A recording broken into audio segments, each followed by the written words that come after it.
மேஷராசி நண்பர்களே, செவ்வாயினுடைய ஆதிக்கத்தில் பிறந்தவர்கள் மேஷராசி நேயர்கள். எந்த விஷயத்துக்குமே பயப்படாதீங்க. முதல் ராசி.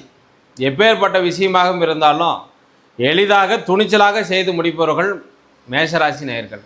மூன்றாம் இடத்துல குரு பகையாக இருக்கிறாரு.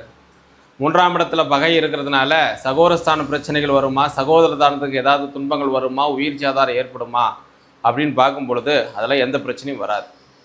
உங்களுக்கு மேஷத்தில் சுக்கிரனாகப்பட்டது சமநிலை இருக்கிறதுனால 7.5 சனி ஆகப்பட்டது இருந்தாலும் கூட சமாளித்து மீண்டு வருவீங்க. கவலையே பட வேண்டியதில்லை. இந்த மேஷராசி நேயர்களுக்கு அப்படின்னு பார்க்கும் பொழுது சிறு பிள்ளைங்க, நல்லா 10வது படிக்கிறவங்க, 12வது படிக்கிறவங்க, இந்த வயது உள்ளவங்கலாம் நல்ல அருமையான கல்வித்திறனாகப்பட்டது சிறப்பாக இருக்கும். 7.5 சனி இருக்கிறதுனால மெமரி பவர் கொஞ்சம் குறையும் அப்படின்னு சொல்லுவாங்க. ஏன்னா சனி துரியத்தில் இருக்கிறதுனால, தலைப்பகுதியில் இருக்கிறதுனால படிப்பு கொஞ்சம் குறையும் அப்படின்னு சொல்லுவாங்க.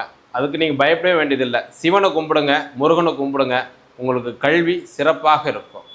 திருமணம் ஆகாதவர்களுக்கு கண்டிப்பாக திருமணமாகப்பட்டது கைகூடி வரும். ரொம்ப நாளாக பொண்ணு தேடிட்டு இருப்போம், பையனை தேடிட்டு இருப்போம், திருமணமாகப்பட்டது தட்டி கழிச்சிட்டு வந்துட்டு இருந்திருப்போம். இந்த மேஷராசி நேயர்களுக்கு உறுதியாக உங்களுக்கு திருமணமாகப்பட்டது இப்போ கைகூடி வரும்.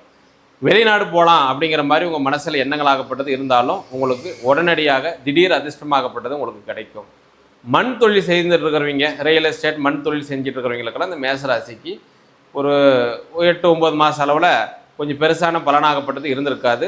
உங்களுக்கு ஆவணி மாதத்துக்கு மேலே கண்டிப்பாக உங்களுக்கு நல்ல சிறப்பாக இருக்கும். நீங்கள் கவலைப்பட வேண்டியது இல்லைங்க.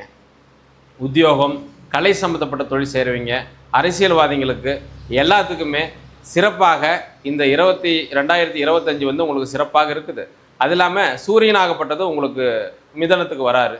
மிதனத்துக்கு வரதுனால நினைத்த காரியங்கள் ஆகப்பட்டது உடனே உங்களுக்கு வெற்றியாகும், சிறப்பாக இருக்கும். நீங்கள் செய்ய வேண்டியது ஒன்றே ஒன்று என்னன்னாக்க சிவனையும் முருகனையும் கும்பிடுங்க.